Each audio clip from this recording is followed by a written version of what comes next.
binigay ni Brad ng ding na gulay, oh. Gawin namin laswa. Yan, nilagay ko na rin yung daon ng ampalaya rito. Diba? Guys. Ano, sarap. Solid.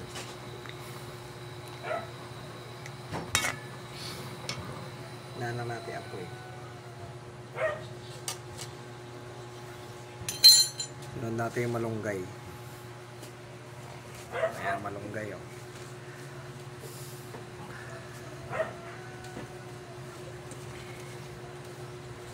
Solid yan, guys.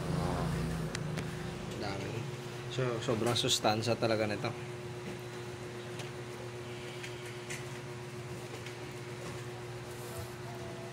Okay na, guys. Salamat sa Diyos.